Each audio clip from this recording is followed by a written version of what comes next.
오늘 하나님의 말씀은 구약성경 욥기입니다. 욥기 42장 3절에서 6절 804페이지 욥기 42장 3절에서 6절 한 절씩 교독하겠습니다. 무지한 말로 이치를 가리는 자가 누구니이까?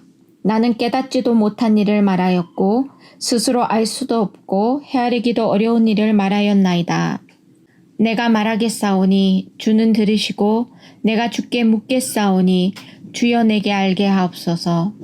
내가 주께 대하여 귀로 듣기만 하였사오나 이제는 눈으로 주를 배옵나이다.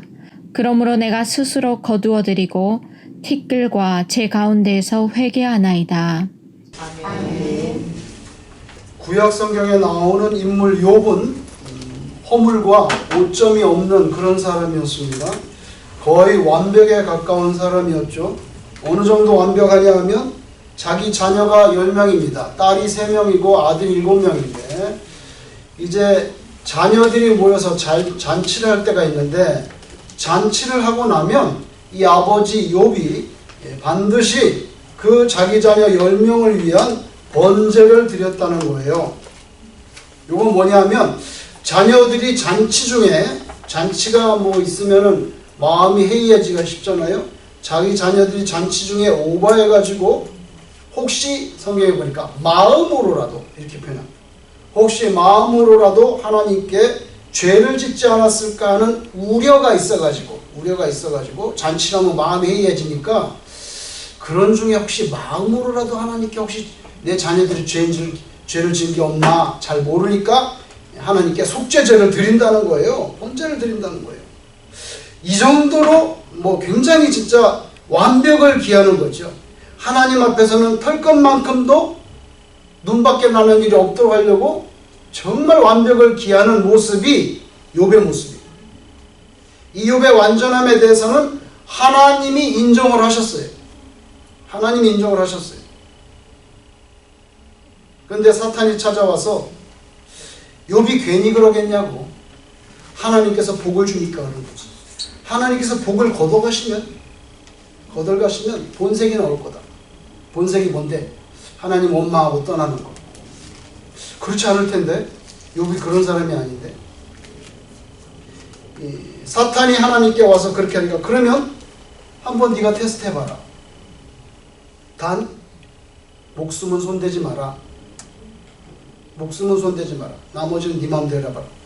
그렇게 천상에서 허락이 됐어요.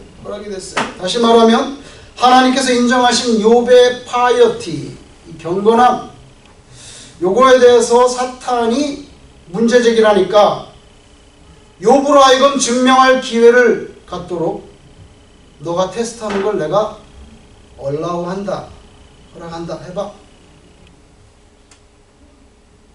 물론 지상에 살고 있는 욥은 천상의 이러한 상황을 알 길이 없습니다. 세상 말로 해서 털어서 먼지 안 나는 사람 없다고 말하잖아요. 근데 털어서 결코 먼지 안 나는 사람이 욥입니다. 성경에서 정말 털어서 먼지 안 날 인물, 대표적인 사람 2명이 있다고 생각하는데 저는 그 첫째는 다니엘입니다. 다니엘은 아무리 털어도 먼지가 나지 않는 사람이었어요. 두 번째가 오늘 본문의 욥입니다. 그럼에도 불구하고 그러니까 욥이 이 정도니까 고난을 당할 이유는 없겠죠. 아무 죄가 없으니까, 잘못이 없으니까. 욥은 하나님 앞에 거의 완벽하니까, 의로우니까 뭐 고난을 특별히 당할 이유는 없다고 생각할 것입니다. 그럼에도 불구하고 성경에 보면 마른 하늘에 날벼락이라는 말이 딱 맞아요. 갑자기 고난이 밀어닥치는데 하루아침에 소, 나귀, 양들, 종들, 낙타떼 전부 다 도적떼가 오거나 벼락이 쳐서 없어지고 더구나 자기 맏아들 집에서 10명의 자녀들이 식사를 하고 있었는데 폭풍이 불어서 집이 무너져서 10명이 하루아침에 즉사했다는 리포트까지 한꺼번에 다 들어옵니다. 아니 무슨 그런 소설 같은 얘기를 하고 있어. 소설 아닙니다 여러분. 미국의 중서부 껐떡하면 토네이도 일지 않습니까? 하루아침에 들판에는 집에 형체가 없어져 버립니다. 그건 가능하고 성경에 있는 욥은 10명의 자녀들이 집에서 밥 먹다가 집 무너져서 죽었다는데 그건 불가능합니까? 아닙니다. 가능합니다. 욥은 소설이 아닙니다. 이런 고난을 당해도 한꺼번에 날벼락을 여러 개 얻어맞아도 욥은 하나님을 직접적으로 원망하지 않습니다. 마지막에는 그래도 원망을 안 하네. 그러면 이제까지 하나님이 축복의 울타리를 준 걸 다 걷어냈는데도 원망을 안 하네. 그럼 마지막으로 걷어내보자. 하나님께서 욥 너에게 주신 마지막 가장 살가운 울타리. 네 피부를 쳐볼게. 네 피부를 쳐볼게. 마지막 하나님의 가장 살가운 울타리였는데, 다시 말하면 너 육체에 병을 주마. 그때 원망 안 하는지 보자. 그래서 욥은 온몸에 악창이 나가지고 성경에 보니까 제 가운데서 질그릇 조각으로 너무 가려워서 몸을 벅벅 긁고 있는 지경에 이르렀습니다. 이것도 그게 가능하냐? 얼마나 심각하면 질그릇으로 몸을 긁겠냐 하지만 얼마든지 가능합니다. 얼마든지 가능합니다. 저는 한 20몇 년 전에 몸이 너무 가려워서 견딜 수가 없어서 제가 손으로 제 몸을 한번 긁어봤어요. 긁어봤는데 해결이 되지 않았어요. 그래서 그래? 그럼 어디까지 네가 가는지 보자 해서 제가 살을 긁어서 후벼 팠습니다. 그래서 살점이 막 떨어져 나왔어요. 실제로. 한 5mm까지 다 팠어요. 피가 계속 나고 가려움 멈추지 않아. 5mm, 7mm를 팠는데도 멈추지 않아. 제가 거기서 스탑하고 이제 학교 보건소에 의사를 찾아갔어요. 그때 보니까 기와장으로 벅벅 긁는 거 가능하겠더라고. 살이 7mm 정도 파졌는데도 피가 나는데도 근데 가려움이 멈추지 않아. 그러니까 기와장으로 몸을 벅벅 긁는 거 그냥 소설 같은 이야기 아니야. 소설 아니에요. 그때 아내가 말하죠. 그 모습을 보고 기가 막힌 거예요. 하나님을 욕하고 죽으라. 그래도 욥은 의로움으로, 입으로, 마음으로 하나님을 원망하지 않았어요. 뭐라고 말합니까? 정말 기가 막힌 말이 태어났어요. 우리가 하나님께 복을 받았음즉 화도 받지 않겠느냐? 우리가 하나님께 복을 받았음즉 왜 꼭 복만 받아야 돼? 화도 받지 않겠느냐? 이렇게 대답을 했어요. 와이프한테. 이건 욥의 신앙이 어떠한지를 보여주는 최고봉이라고 생각합니다. 욥의 고난이 실제로 물리적으로 그 세월이 그게 6개월인지 2년인지 실제로 얼마나 오랫동안 지속됐는지는 알 수가 없어요. 성경에 그런 기간을 말하지 않습니다. 근데 그 가운데 욥에게 더 큰 고통이 뭐냐면요. 자기 자신이 의롭게 살았는데, 의롭게 착하게 살았는데, 하나님도 인정할 만큼 죄가 없었는데, 털 것만큼도 하나님 눈밖에 나지 않으려고 완벽을 기했는데, 그걸 인정해주지 않고 겉으로 보이는 현상이 뭡니까? 소위 욥이 쫄딱 망했다. 그 피상적인 모습으로만 판단하는, 자기를 위로한답시고 찾아왔던 그 절친들의 충고와 비판. 네가 죄가 없으면 이렇게 쫄딱 망했겠냐? 잘 생각해봐. 죄가 있을 거야. 아무리 생각해도 죄가 생각이 안 나는데 그런 엉터리 같은 말 하지 말고 죄 없이 망하는 자가 누구냐? 너처럼 이렇게 쫄딱 망했는데 하루아침에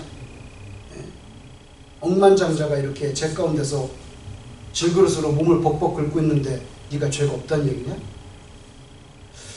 자기 절친들의 그 충고와 비판, 이게 자기 심장을 후벼 파는 거죠. 아무리 생각해봐도 큰 죄가 없는데. 욥의 고난 배후에는 사탄의 시험이 있었습니다. 근데 욥이나 그 친구들은 이런 천상의 상황을 알 길이 없어요. 남이 지독한 비극에 처했을 때 그냥 침묵하고 아무 말 하지 말고, 아니면 기도해 주든지, 속으로 기도해 주든지, 아니면 그냥 옆에 가서 서 있든지, 남이 아주 지독한 비극을 당했었다. 그냥 아무 말 없이 서 있든지, 옆에 가서, 아니면 그냥 옆에 가서 같이 울어주든지, 거기까지. 그 정도가 신자가 할 일이에요. 그런 상황에서는 입을 벌리면 어떤 어떤 아름다운 말을 해도 거의 상처가 됩니다. 제 생각에는요, 남이 지독한 비극적인 형편에 던져졌을 때는 그냥 입을 다물고 있거나, 그게 다, 아니면 기도해 주거나, 아니면 옆에 가서 서주거나, 아니면 같이 울어주거나, 말은 하지 마. 말은 하지 마. 너 말을 해봐야 아무런 도움이 안 된다. 욥은 왜 하나님이 의로운 자기에게 이 험악하고 끔찍한 고난을 허용하셨는지가 이해가 되지 않아요. 왜 이렇게 된지 모르겠어요. 욥은 스스로 자신을 의롭게 여겼습니다. 사실입니다. 또 실제 삶이 그랬기 때문에. 예를 들면, 예를 하나 들어볼게요. 욥기 31장 16절 이하에 자신의 의로운 행실에 대해서 열거를 하기 시작하는데, 벌써부터 이렇게 합니다. 벌써부터 젊을 때부터, 내가 아주 젊었을 때부터 약자의 대명사라고 하는 고아와 과부를 돌봐줬고, 자기는 내가 언제 사람이 밥 굶고 있는데 그냥 모른 척 한 적 있냐? 내가 언제 옷을 못 입어서 헐벗은 자를 보고 모른 척 한 적 있냐? 이렇게 나옵니다. 나는 그런 적이 없다는 거예요. 그런데 지금은 내가 완전히 폭망했어. 병까지 들었네. 욥의 의로움은 고난으로 인해서 너덜너덜해졌고요. 자신의 경건함과 온전함에 대해서는 점점 자신감을 잃어갑니다. 결국 욥은 자기의 의를 포기합니다. 야, 내가 그냥 굉장히 깨끗하고 의롭게 살아. 이거 다 포기하고요. 하나님 앞에 두 손을 들죠. 근데 그 두 손을 들었다는 게 뭐냐면, 성경을 읽어보면 중보자를 기대합니다. 중보자. 자기하고 하나님 사이에는 죄가 없는 것 같은데 내가 이렇게 완전히 망했어. 쫄딱 망했어. 병도 들고.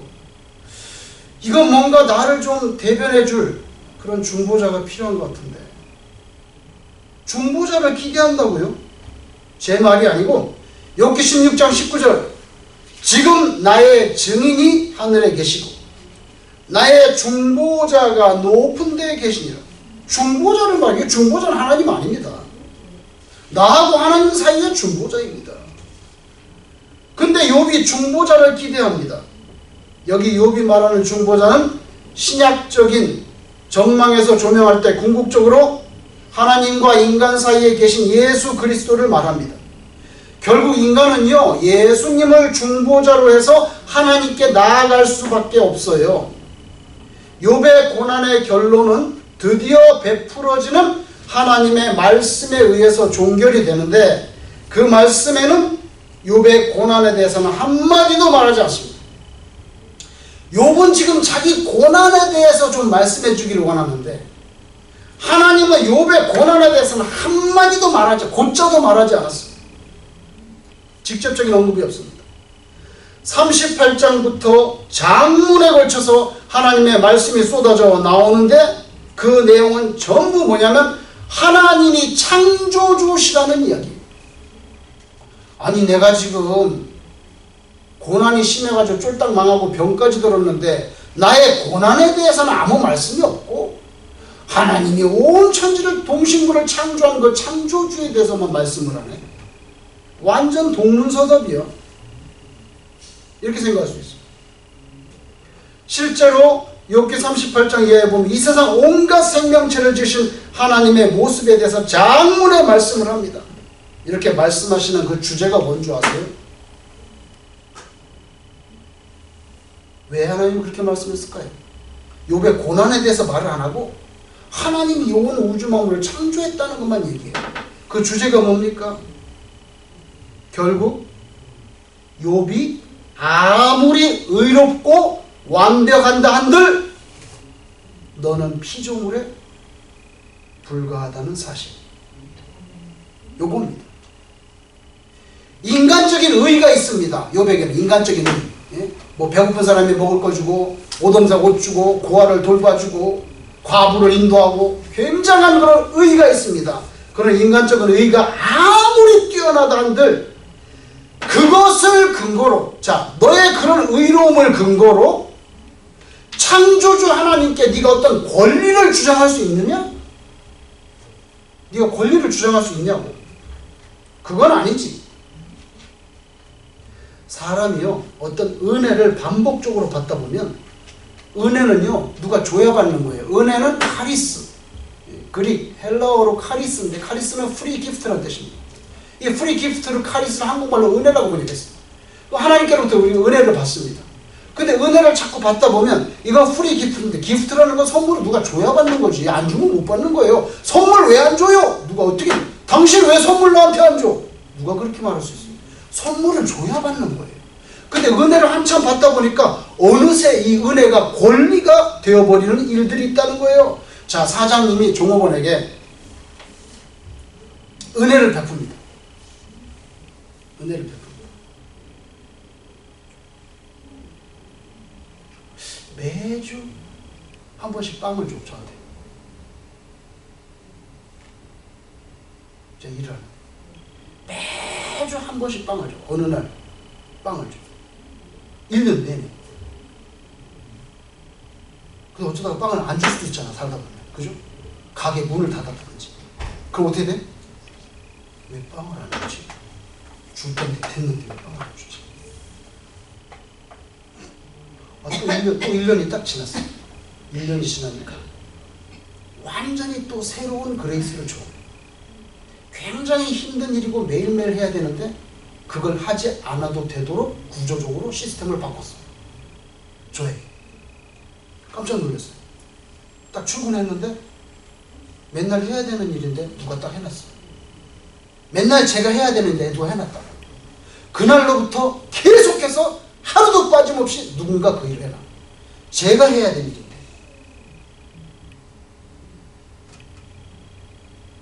또 1년이 지나니까 또 다른 걸 선명하게 보상을 줘. 선명하게.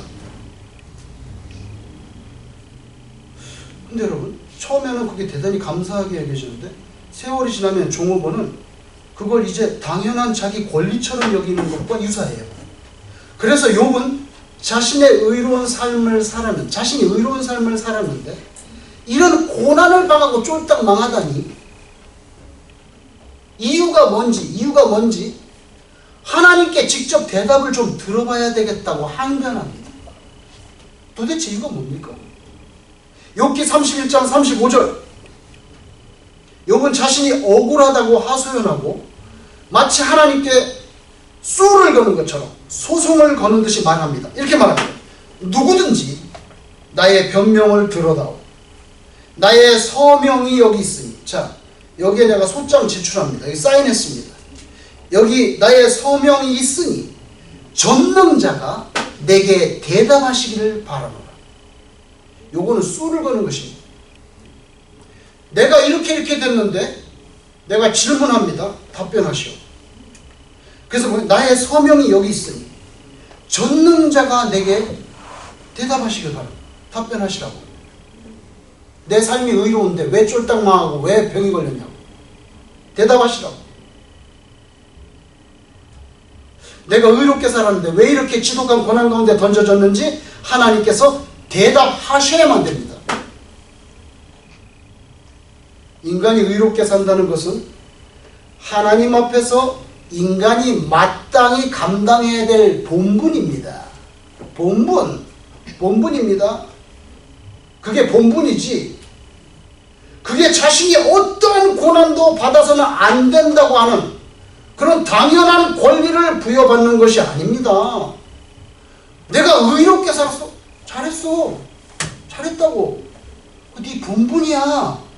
당연히 그렇게 살아야 되는 거야. 그게 본분이지. 내가 의롭게 살았으니까 이거 내놓으세요. 저거 내놓으세요. 이거 나한테 하면 안 됩니다. 왜 하셨습니까? 저한테. 그 말이 되냐고 지금 그게.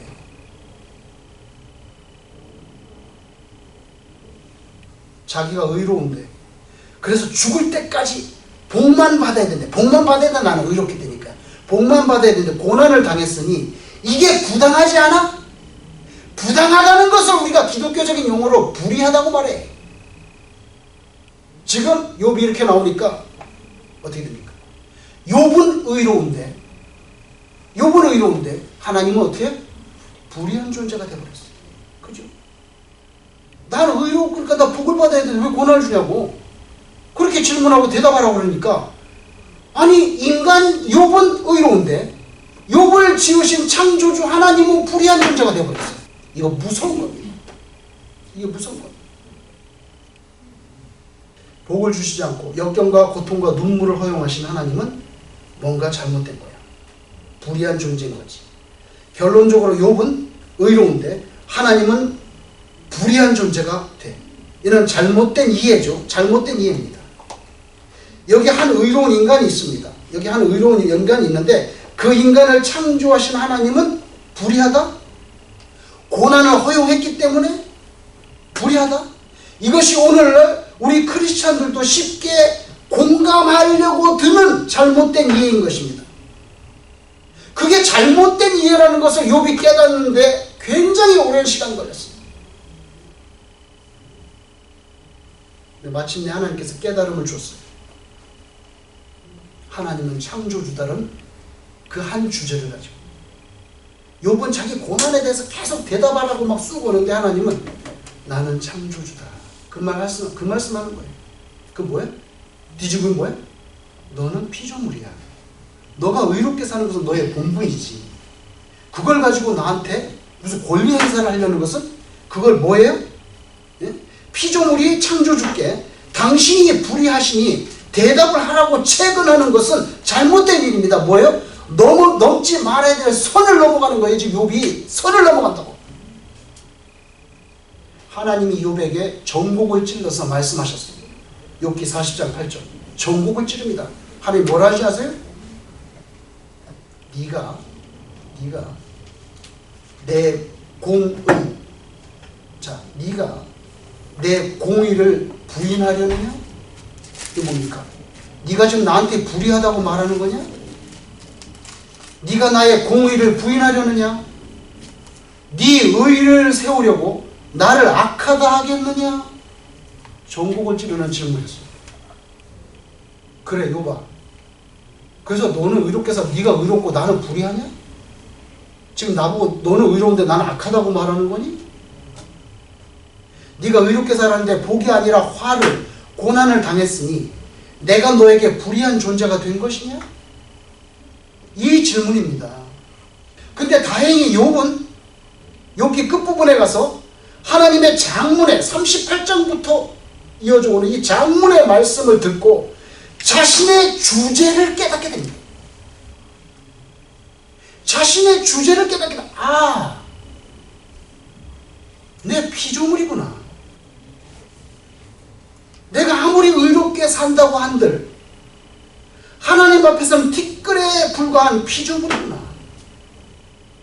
이것이 욥의 귀한 깨달음입니다. 그래서 드디어 욥은 회개를 하게 됩니다. 그게 오늘 말씀입니다. 욥기 42장 5절 6절 내가 주께 대하여 귀로 듣기만 하였사오나 이제는 눈으로 주를 배움나이다. 그러므로 잘 보세요. 그러므로 내가 스스로 거두어드리고 티끌과 재 가운데서 회개하나이다. 뭘 거두어드리긴? 뭘 거두어드려? 내가 하나님께 소송 건 거. 전능자는 나와서 답변하시오.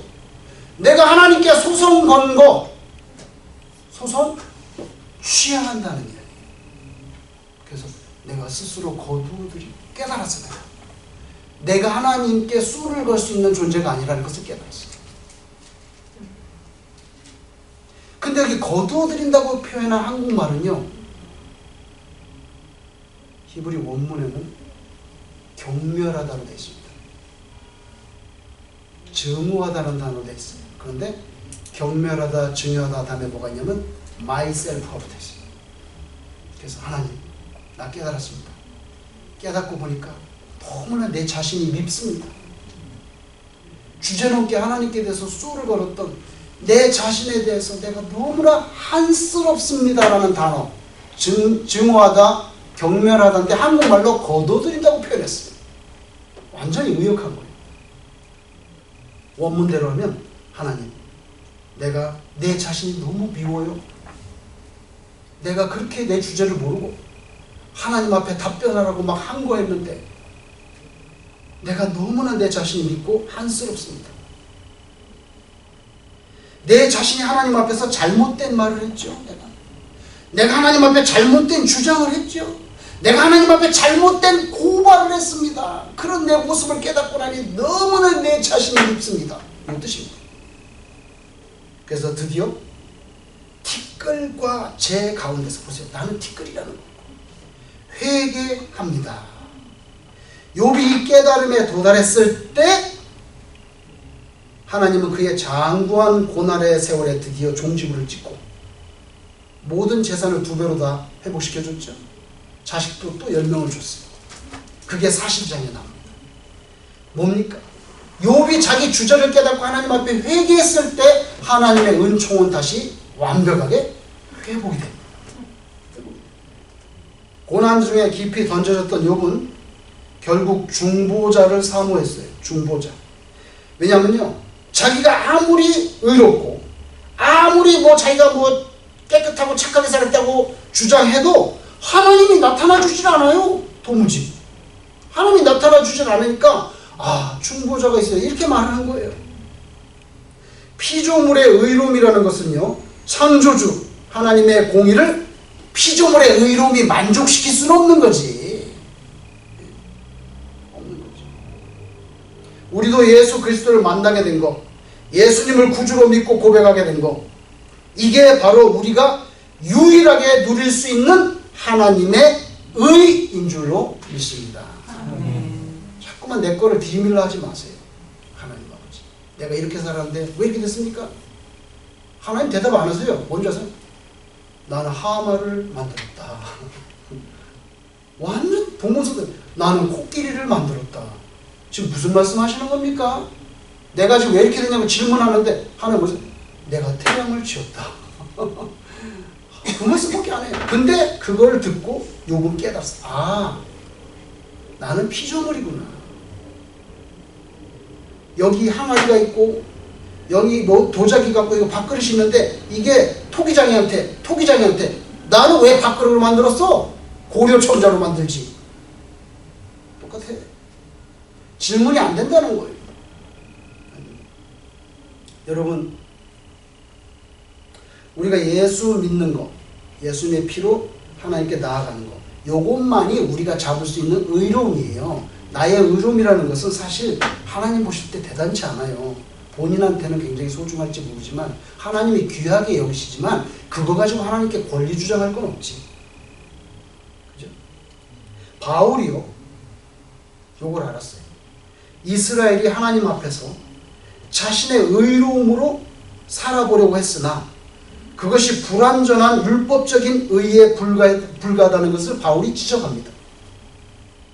그리고 이 범주 안에는요, 예수님을 만나기 전에 자기 자신, 철저한 바리새인으로서 자신의 인간적인 어떤 율법적인 의를 막 쌓아가고 있었던 자기 자신도 거기 들어가 있습니다. 그러나 예수님을 만난 바울은 완전히 변했죠. 깨달았어요. 그래서 로마서 10장 3절에 이렇게 말합니다. 하나님의 의를 모르고, 이렇게 합니다. 하나님의 의를 모르고 자기 의를 세우려고 힘써 하나님의 의에 복종하지 아니하였느니라. 이스라엘이 그랬다. 근데 이 말씀 속에 누가 들어간 줄 아세요? 이 말씀 속에는 욥이 들어가 있어요. 이 말씀 속에는 이스라엘이 들어가 있고요. 그리고 이 말씀 속에는 바울 자신도 거기 들어가 있습니다. 예수님 만나기 전에는요, 자기 의로움으로 하나님 앞에 나가려고 했어요. 여기에 마틴 루터도 들어있었어요. 그래서 아무리 자기가 잘하려고 무릎에 피가 깨지도록, 피가 흐르도록 성당 올라가라 해봐야 올라가도 마음이 편하지 않아. 우리가 예수님을 구주로 믿고 산다면 고난이 없이 행복하게 잘 살아야 될 것 같은데 현실은 꼭 그렇지가 않죠. 말씀에 따라 의롭게 살아보려고 해도 우리에게는 크고 작은 고난들이 밀려듭니다. 그럼 이 고난들을 우리가 예수 믿는 사람으로서 어떻게 해석을 해야 되겠느냐? 3가지 방법이 있습니다. 첫째, 왜 나한테 고난이 오느냐? 인과응보. 뭐예요? 죄를 지었기 때문에 받는 벌이 있습니다. 그래서 내가 왜 고난을 당하느냐 하면 내가 죄가 있는지 살펴봐야 돼요. 자, 고난을 이해하는 방법 첫 번째 인과응보. 죄를 지어서 죄의 대가로 고난을 받을 수 있다. 두 번째, 고난에 대해서 연단의 기능이 있습니다. 연단의 기능. 죄는 없는데 하나님께서 너 좀 너무 약하다 너 신앙이. 어떻게 마귀가 그렇게 치고 들으면 그냥 금방 시험 들어가지고 그냥 뭐 어쩌고저쩌고 그러냐. 너 좀 너무 약하다. 너 강해져야 되겠다. 그래서 죄를 지은 건 아닌데 하나님께서 더 다르게 쓰시려고 강하게 하시려고 훈련시키려고 고난을 주는 수가 있습니다. 요거는요, 나의 고난 위에 내가 미처 모르는 하나님의 거대한 섭리가 움직입니다. 섭리가. 요것이 바로 연단을 하기 위한 고난입니다. 고난입니다. 세 번째, 절대 주권자이시고 창조주이시고 따라서 나의 생명을 지으신, 다시 말하면 나의 머리카락과 나의 세포 하나하나를 창조하신 하나님을 내가 100% 이해한다는 것은 불가능하다. 자, 여러분 보세요. 내가 하나님을 100% 이해한다면, 내가 하나님을 100% 이해할 수 있는 존재라면 그 하나님이라는 분이 내가 100% 이해할 수 있는 존재라면 그분은 신이 아닙니다. 인간이지. 여러분, 내가 어떻게 신을 100% 이해합니까? 당연히 100% 이해 못해야만 신이에요. 내가 100% 이해하면 그거 사람이지, 그거 뭐 신이야. 그러니까 창조주시고 절대 주권자이시고 내 머리카락과 내 눈동자와 내 세포를 만드신 이 하나님은요, 어떤 경우에라도 내가 하나님을 100% 이해한다는 것은 불가능합니다. 불가능합니다. 그러니까 내가 지금 부당하게 보이는, 내가 지금 말도 안 된다고 생각이 드는 그런 고난 앞에서도 하나님을 원망하거나 하나님이 불의하시다고 하거나 하지 않고, 왜? 하나님 내가 다 모르니까. 하나님 뜻을 다 모르잖아요. 하지 않고 조용히 무릎을 꿇고, 하나님, 그럼 언젠가는 깨닫게 해주시겠죠? 왜 그러신지. 그러니까 조용히 무릎을 꿇고 하나님이 주실 깨달음을 기다리는 것, 그게 세 번째 고난을 해석하는 방법입니다. 욥의 경우는요, 이 세 가지 방법 중에 바로 마지막 세 번째 방법으로 그의 고난이 해석이 됐습니다. 해석이 됐습니다. 오늘날도 믿음 안에서 의롭게 하나님의 뜻대로 살려고 애를 쓰는 많은 성도들에게 여전히 이러저러한 고난이 있을 수 있습니다. 고난이 있을 수가 있습니다. 하나님의 섭리와 경륜, 그거는요, 우리의 머리 이상입니다.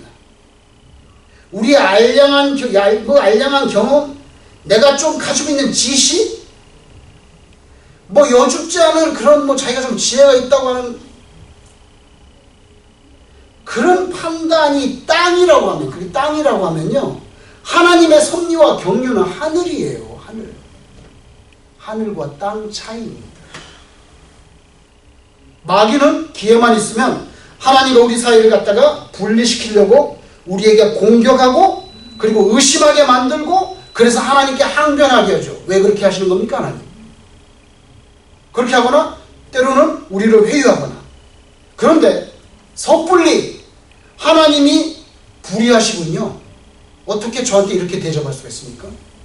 나는 의롭게 살았고 착하게 살았고 어쩌고저쩌고 내가 과거에 교회를 위해서 어쩌고 이렇게 했는데 하나님 저한테 이러시면 됩니까? 이렇게 섣불리 그럼 하나님이 불의한 존재가 되는 거예요. 그래, 너는 잘났고 나는 못났네. 너는 의롭고 나는 나쁜 사람이네. 나쁜 존재네. 너는 의롭고 나는 불의하네. 아까 말했죠? 네가 너의 의를 세우기 위해서 나를 악하다 하느냐? 그죠? 그렇게 섣불리 하나님이 불의하신 분이라 내심 그렇게 오해하여 판단하지 않는 사람이 복된 사람입니다. 욥이 뒤늦게, 욥기 맨 마지막 장이잖아요. 오늘 42장, 그죠? 맨 마지막 장 42장에 가서야 회개를 합니다. 그러자 하나님의 은총이 완전히 회복되는 것을 보게 됩니다. 우리도 그렇게 긴 시간의 세월을 보낼 필요가 우리가 있을까요? 욥처럼? 복되게도 우리는 이미 욥기를 알고 있으니 우리의 인생을 만약에 총 42장으로 된 인생이라고 하면 우리는 욥기를 알고 있는데 우리가 굳이 42장쯤 가가지고 회개할 필요가 있을까요? 가급적 빨리 전반부 한 10장쯤에, 내 인생에 42장까지 있다면 10장쯤에, 아무리 늦어도 42장 가운데 중간 해프 미만인 인생 단막극 한 액트 20, 한 20장 정도 그쯤에는 그동안 숱하게 하나님께 함부로 입을 열었던 나의 모든 말들에 대해서 42장까지 갈 필요가 있어요. 한 20장 이전에 신속히 회개하고, 그러면 하나님께서 우리를 빨리 회복시켜 줄 거예요. 그런 믿음을 가지고 하나님의 은총 속으로 신속하게 들어가는 그런 지혜. 여러분, 욥기는요 지혜 문학 가운데 들어갑니다. 그런 지혜가 저와 여러분에게 있기를 주의 이름으로 소망합니다. 아멘. 기도하겠습니다. 하나님 아버지, 욥기는 우리에게 참 하나님께서 귀한 의미를 주시려고 성경 안에 넣어주신 것 같습니다. 하나님 아버지, 욥이 42장 인생 마지막 부분에 가서야 깨달았다 그러고 회개했는데, 저희들은 욥기를 읽었으니 하나님 아버지 더 일찍 하나님 앞에 거두어드리고, 그리고 회개하여 회복시켜 주시는 하나님의 은총을 체험하게 하여 주옵소서. 우리가 하나님을 다 알지 못하오니 섣불리 하나님 앞에 입을 열어서 이런 말 저런 말을 내뱉지 않도록 우리 입술에 하나님께서 파수꾼을 세워주시기를 원하옵고 예수님 이름으로 기도드리옵나이다. 아멘.